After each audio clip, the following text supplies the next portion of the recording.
Hello दोस्तों, स्वागत है आपका आपके अपने चैनल गेट इट क्लियर में। जैसा कि आपको पता है कि हम सी से रिलेटेड काफ़ी इंपॉर्टेंट टॉपिक्स कवर कर रहे हैं, जिनसे रिलेटेड आपको 1 या 2 क्वेश्चन्स अभी कभी न कभी एग्ज़ाम में दिख ही जाते हैं, जहाँ पे सी पूछी जाती है इंटरमीडिएट लेवल तक की।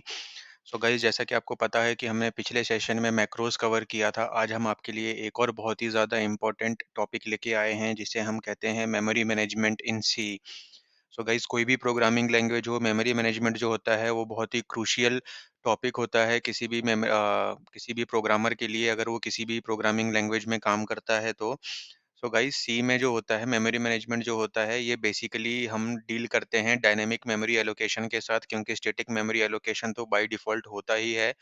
तो गाइस, आज हम डिटेल में डायनेमिक मेमोरी एलोकेशन भी चेक करेंगे।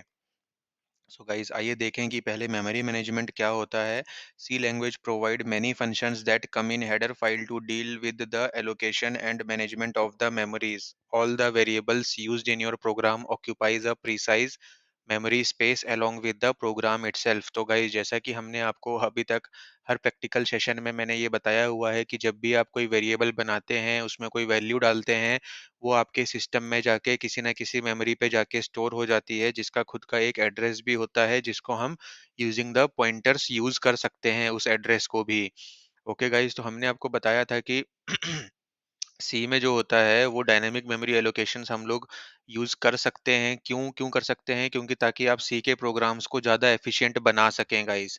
ओके, इसके लिए इसमें एक इन्होंने अलग से लाइब्रेरी प्रोवाइड कराई हुई है, जो कि हम आगे देखेंगे कि हम कौन सी लाइब्रेरी का यूज़ करके डायनामिक मेमोरी एलोकेशंस के फंक्शन यूज़ करके प्रॉपर मेमोरी यूटिलाइजेशन कर सकते हैं अपने प्रोग्राम में।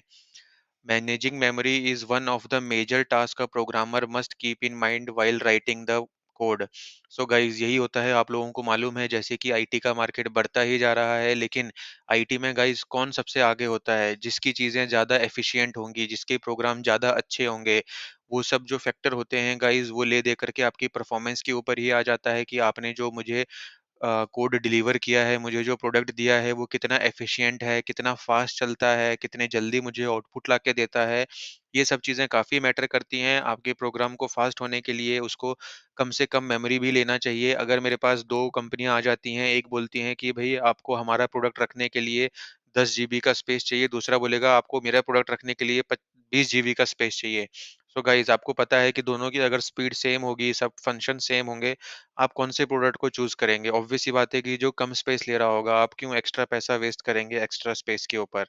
तो गाइज़, बस यही बात हो जाती है कि आपका जो प्रोग्राम होना चाहिए वो बहुत एफ़िशिएंट होना चाहिए। तो जो प्रोग्रामर्स एक्चुअल में काम करते हैं एप्लीकेशंस के ऊपर, उनके लिए ये सबसे बड़ा टास्क होता है कि उनका प्रोग्राम जो है वो प्रॉपर मेमोरी यूटिलाइज़ेशन करे।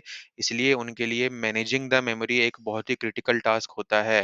एंड गाइज़, जब हम एक्सपीरियंस लेवल पे इंटरव्यूज़ देते हैं, जब हम एक आईटी कंपनी छोड़ के दूसरी आईटी कंपनी में जाते हैं, तो इनसे रिलेटेड काफ़ी ज़्यादा लॉजिकल क्वेश्चंस पूछे जाते हैं एंड बंदे की नॉलेज चेक की जाती है। कई बंदे होते हैं जो नॉर्मल मतलब बिना प्रैक्टिकल नॉलेज के अगर जाएँगे तो गाइज़, वैसे बंदों को वो लोग वहाँ पे छाँट लेते हैं, वहाँ से उनका लॉजिकल जो उनकी थिंकिंग होती है, उनका वो सब पहचानने के बाद।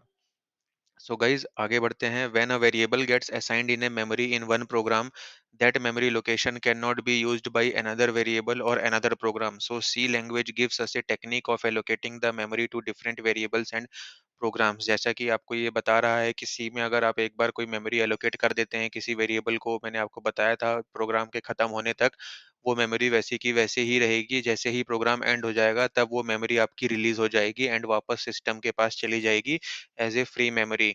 इसलिए उस मेमोरी को जो प्रोग्राम के चलते टाइम तक किसी वेरिएबल ने ऑलरेडी लेके रखी है लेकिन उसका यूज़ नहीं है, उस मेमोरी को अगर हम रीयूज़ करना चाहते हैं, इसीलिए सी ने आपको डायनामिक मेमोरी एलोकेशन का कांसेप्ट लाके दिया है। सो गाइस, ये बेसिक 2 टाइप के मेमोरी एलोकेशंस की टेक्निक होती हैं। एक होती है स्टैटिक मेमोरी एलोकेशन, एक होता है dynamic memory allocation. Static memory allocation में जैसे कि आपको देख सकते हैं कि आपके कंपाइल टाइम पे ही आपकी मेमोरी एलोकेट हो जाती है। मतलब जैसे ही प्रोग्राम आपका कंपाइल होगा उसी टाइम पे आपके वेरिएबल्स वगैरह जो हैं वो जाकर के मेमोरी में स्टोर हो जाएँगे एंड उनके लिए मेमोरी जो भी स्पेस रहेगा वो इनिशियलाइज़ होकर के उनको असाइन हो जाएगा। No changes will be there in the amount of memory and the change in the location of the memory. एक बार जो मेमोरी असाइन हो गई तो उसका ना आप अमाउंट चेंज कर सकते हैं, ना उसकी लोकेशन चेंज करते हैं in case of static memory allocation. लेकिन जब हम डायनामिक मेमोरी एलोकेशन की बात करते हैं, तो मैंने देखिए आपको मेन पॉइंट्स जो हैं वो हाइलाइट किए हुए हैं कि जो मेमोरी एलोकेशन होगा वो रनिंग के टाइम पे होगा। जब प्रोग्राम एक्चुअल रन टाइम पे एग्ज़ीक्यूट हो रहा होगा, उस टाइम पे एक्चुअल में आपको मेमोरी एलोकेट होगा and it also has the facility to increase और decrease the memory quantity allocated and can also be released और फ्रीड व्हेन और when it is required and not required. So guys जैसा कि हम यहाँ पे आपको बता रहे हैं कि आप जो किसी भी पर्टिकुलर मान लीजिए मेरे पास एक एरे ही है, अगर आपने उस एरे की मेमोरी कुछ पहले इनिशियलाइज़ करके रखी है, देन आप उसको पता है कि यार अब इसके अंदर मेरे एक्स्ट्रा चीज़ें आने वाली हैं, ये मेरा बड़ा डेटा स्टोर करने वाला है, देन आप उसकी मेमोरी को बढ़ा भी सकते हैं। मान लीजिए पहले आपने उसको बोला था कि आपने इसमें अंदर 10 एलिमेंट आपने स्टोर करने हैं, तो बाय डिफ़ॉल्ट अगर वो इंटीजर टाइप का होगा तो वो 4 बाइट एक इंटीजर के हिसाब से आपको 40 बाइट की मेमोरी दे देगा। लेकिन आप उस मेमोरी को इंक्रीज़ करना चाहते हैं, देन आप क्या करेंगे, आप डायनामिक मेमोरी एलोकेशंस के फंक्शंस का यूज़ करेंगे एंड उस मेमोरी को इंक्रीज़ कर सकते हैं for that particular array as per your requirement guys, okay? Then हम अगर कोई वेरिएबल है, जैसे ये एरे हो गया, इसके पास जो मेमोरी है, अगर हमको पता है कि अब इसका काम हो चुका है, अब ये अननेसेसरी मेमोरी को होल्ड करके रखा हुआ है, इस मेमोरी को हमें रिलीज़ कर देना है, देन उसके लिए भी आपको इन्होंने फंक्शंस प्रोवाइड करवाए हुए हैं। यूजिंग दैट फंक्शन आप वो मेमोरी रिलीज़ कर सकते हैं एंड देन वो मेमोरी अगेन फ्री मेमोरी में चली जाएगी एंड वहाँ से कोई भी उसको फिर से यूज़ कर सकता है।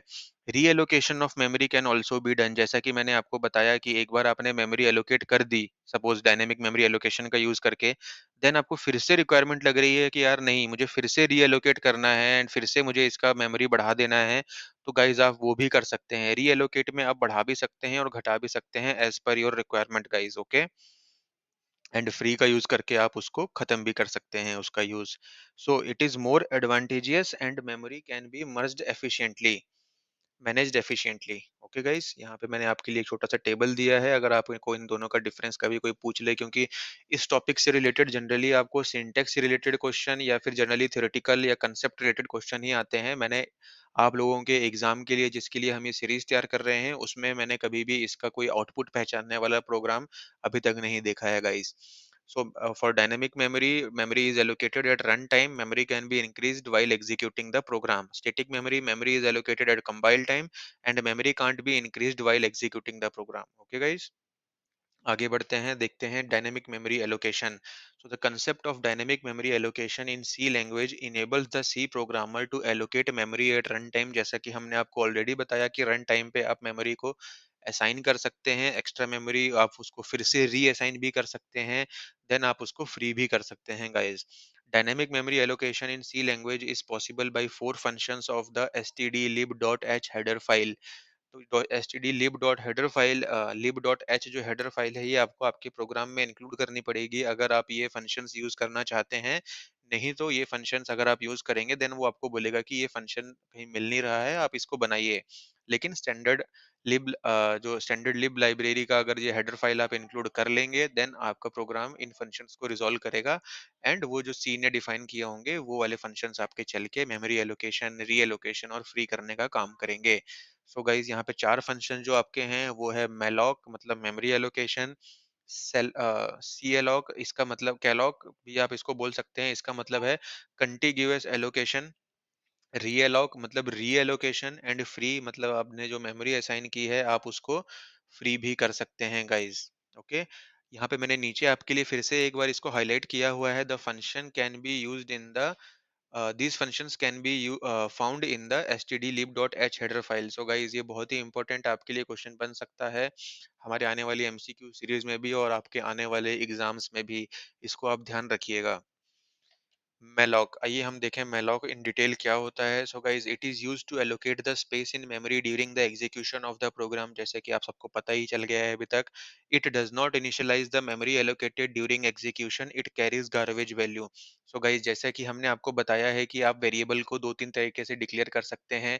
आप खाली इंट ए लिख के भी छोड़ देते हैं and int a equals to 10 लिख के भी खत्म कर सकते हैं। तो दोनों में डिफरेंस क्या होता है? जब आपने खाली इंट ए लिखा हुआ है, तो जब तक आप उसको कोई मेमोरी नहीं देंगे, उसके अंदर कोई भी डिफ़ॉल्ट गार्बेज वैल्यू जो पहले से फ्री पड़ी होगी, क्योंकि वो क्या करेगा, ए के लिए एक रैंडम मेमोरी एलोकेट कर देगा, जो कि किसी भी वैल्यू को हो सकता है गार्बेज वैल्यू को होल्ड कर रहा होगा, जब तक आप उसमें करेक्ट वैल्यू नहीं डालेंगे। सेम केस malloc में होता है, आपको ये मेमोरी एलोकेट तो कर देगा, लेकिन उसको इनिशियलाइज़ नहीं करता है किसी भी वैल्यू के साथ। It returns the null pointer if it couldn't able to allocate requested amount of memory. So guys, कभी कभी हो सकता है कि आपके प्रोग्राम बहुत हैवी हो गए हैं, आपके पास मेमोरी बहुत कम है एंड आपने मेलॉक को कॉल किया है, तो मेलॉक हो सकता है फेल हो गया, क्योंकि उसको जितना आपने मेमोरी रिक्वेस्ट किया था उतना नहीं मिल पाया है। तो इस केस में क्या होगा, आपका मेलॉक जो होगा वो नल रिटर्न कर देगा, मतलब आप मेमोरी एलोकेट नहीं कर पाए हैं उसके लिए। गाइस, नीचे मैंने आपके लिए एक बहुत ही बेसिक सा इसका एग्जांपल दिया हुआ है, आप कैसे malloc फंक्शन का यूज कर सकते हैं। यहाँ पे आप देख सकते हैं कि जो मेरा ये malloc है, उसके अंदर मैंने क्या, जो malloc फंक्शन है वो एक्चुअली एक ही आर्ग्यूमेंट लेता है आपका, जैसे कि n into size of int दिया है मैंने। अगर मैं यहाँ पे डायरेक्ट 1000 लिख देता तो ये डायरेक्ट 1000 बाइट भी इसको असाइन कर देता, लेकिन मैंने यहाँ पे क्या लिखा है कि मेरे पास मान लो 100 एलिमेंट आने वाले हैं, देन मैं n की जगह पे 100 लिखूंगा एंड मुझे पता है कि वो सब जो हैं वो इंटीजर टाइप के होने वाले हैं। तो मैं यहाँ पे क्या करूंगा, 100 इंटू साइज ऑफ इंट, इससे मेरे कंपाइलर को पता चल जाएगा कि भाई 100 टाइप के इंटीजर के एलिमेंट की मुझे वैल्यू डालनी है। इंटीजर को लिए वो देता है 4 बाइट, तो 100 के लिए वो दे देगा 400 बाइट आपके। एंड देन आपने इसको क्या करना है, टाइप कन्वर्जन करना है इंटीजर टाइप के पॉइंटर में, क्योंकि मैंने इसको फिर पॉइंटर के अंदर स्टोर करना है गाइस।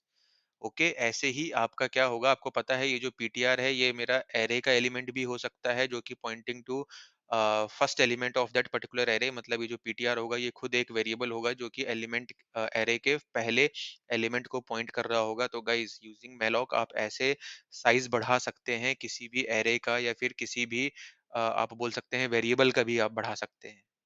ओके गाइस, अगर हम आगे बढ़े हैं तो यहाँ पे आता है कैलॉग। कैलॉग और मैलॉग जो है वो एक ही काम करते हैं मेमोरी एलोकेशन का, लेकिन यहाँ पे ध्यान देने वाली दो चीजें हैं गाइस, कि ये जो है कैलॉग ये आपके दो पैरामीटर लेता है। जैसे कि हमने पिछले में देखा था कि हमने n into size of int pass किया था, मतलब वो एक ही वेरिएबल था, क्योंकि वो मल्टीप्लाई होकर के एक ही वैल्यू जाएगी मैलॉग को। लेकिन यहाँ पे कैलॉग में इन्होंने थोड़ा सा इसको अलग कर दिया है। आपको क्या करना है कि जितना आपको साइज चाहिए, जैसे मुझे मालूम है कि मुझे साइज ऑफ इंट मतलब 4 बाइट एंड कितने के लिए चाहिए वो आपको n की जगह भेजना है, मतलब सेम 100 के लिए भेजना है। तो आप यहाँ पे 100 इंटू साइज ऑफ इंट ना करके आप क्या करेंगे, 100 कॉमा साइज ऑफ इंट भेजेंगे, जो कि कैलॉग अंदर जाके फिर उसको 100 इंटू 4 करके सेम वही चीज होगी, 400 बाइट ही इस केस में भी एलोकेट होगा।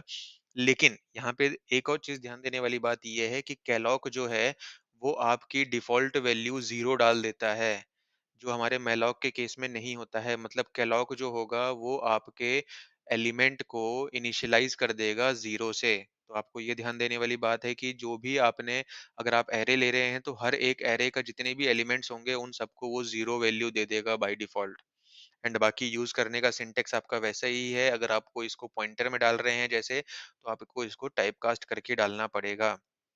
एंड यहाँ पे एक और चीज बात ये है इसके नाम में नोटिस करने वाली, कि ये कंटिग्यूअस एलोकेशन होगा। मतलब जब ये मेमोरी एलोकेट होगी सिस्टम के अंदर, तो ये मेमोरी के अंदर जो इसके एड्रेसेस होंगे वो एकदम कंटिन्यूअस फॉर्म के होंगे, जबकि मैलॉक के केस में अलग अलग हो सकते हैं। ओके गाइस, इसके बीच में चलो दूसरी मेमोरी आ गई तो उसने उसको इग्नोर मार के अगली मेमोरी एलोकेट कर दी। बट कंटिग्यूअस का मतलब ये है कि लगातार आपके ही ब्लॉक्स होंगे वहां पे, एक के बाद एक के बाद एक। अगर हम रीअलॉक की बात करें तो जैसा कि मैंने आपको बताया कि it modifies the allocated memory size by malloc and calloc function to the new size. मतलब अगर आप चाहते हैं कि आपको इसको फिर से चेंज करना है आगे के लिए, मतलब आपने ऑलरेडी एक बार मेमोरी एलोकेट कर दी थी, जैसे कि हमने पिछले एग्जांपल में देखा, जो मैंने कॉपी करके आपको दिखाया है, लेकिन मैं चाहता हूं कि मैं इसका अभी चेंज कर दूं, मतलब मुझे इसको फिर से रीएलोकेट करना है एंड मुझे कोई नई वैल्यू या फिर मेमोरी साइज बढ़ा देना है या घटा देना है। तो मुझे क्या करना पड़ेगा, आपने देखा हुआ है यहाँ पे हमें अब रीअलॉक फंक्शन कॉल करना है। उसके अंदर मैं क्या करूंगा, जिस पॉइंटर पे ऑलरेडी मेमोरी थी मुझे वो पास करना पड़ेगा। एंड गाइज, आप यहाँ पे थोड़ा इग्नोर कर सकते हैं, जैसे कि ये 2 इंटू साइज n2 हो गया है। तो मतलब ये n2 का मतलब है, आप कंफ्यूज मत होइएगा, इसका मतलब है कि आप कोई दूसरा नंबर यहाँ पे दे रहे हैं। मतलब पहले मैंने n लिया था जो कि 100 हो सकता है, एंड n2 जो होगा वो 110 या फिर 150 भी हो सकता है। एंड मैंने इसकी मेमोरी फिर से बढ़ा दी सेम पॉइंटर वेरिएबल की। तो जो मैं जिस भी एलिमेंट को ये पॉइंटर पॉइंट कर रहा होगा, उस चीज़ की मेमोरी बढ़ जाएगी। अगर वो एरे हुआ तो एरे की, अगर वो एक इंडिपेंडेंट वेरिएबल हुआ, जो कोई एलिमेंट होगा इंडिपेंडेंट, तो उसकी मेमोरी भी बढ़ जाएगी। आपको इसको कॉल कैसे करना है, रीअलोक को आपको सेम पॉइंटर इनपुट देना है, देन आपको बताना है कि कितने साइज़ से आपको इसको बढ़ाना है। अब वो 110 इंटू साइज़ ऑफ इंट भी हो सकता है, क्योंकि पहले 100 इंटू साइज़ ऑफ इंट हमने किया था।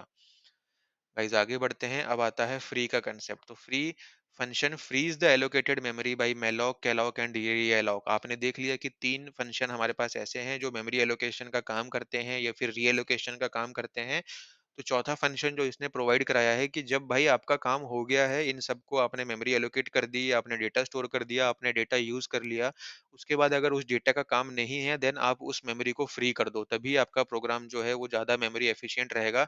नहीं तो प्रोग्राम के खत्म होने तक ये मेमोरी जितनी भी हमने एलोकेट की है using 3 functions malloc, calloc and realloc, ये क्या होगा, ये असाइंड ही रह जाएगी और कोई भी दूसरा प्रोग्राम या दूसरा वेरिएबल इसको यूज नहीं कर सकता गाइस। जैसा कि मैंने आपको ये पॉइंट हाईलाइट किया है अभी, कि जब आपकी एक बार मेमोरी किसी भी वेरिएबल को या प्रोग्राम को असाइन हो गई, तो कोई दूसरा वेरिएबल उस पहले वेरिएबल की मेमोरी को यूज नहीं कर सकता है। सिमिलरली जब आपका प्रोग्राम रन होता है, तो उसके अंदर के वेरिएबल्स के लिए तो मेमोरी असाइन होती ही है, लेकिन ये जो मेरा प्रोग्राम है, इसके अंदर मुझे क्या क्या करना है, इसके लिए भी एक मेमोरी एलोकेट होती है। एंड जब इसके लिए जो मेमोरी एलोकेट हो गई है, वो कोई दूसरा प्रोग्राम उसमें आकर के इंटरफेयर नहीं कर सकता, उतना ब्लॉक ऑफ मेमोरी मेरा रिजर्व्ड ही रहेगा। सो गाइज आई होप आप लोगों को ये चारों फंक्शन क्लियर हो गए होंगे। हमारे आज के सेशन में इतना ही। अब हम जल्दी ही आपके लिए मैक्रोज और मेमोरी मैनेजमेंट से रिलेटेड एमसीक्यूज लेके आने वाले हैं। आई होप आपको ये वीडियो अच्छा लगा होगा। इसको लाइक कीजिए, शेयर कीजिए and get it clear channel को सब्सक्राइब कीजिए। Thank you.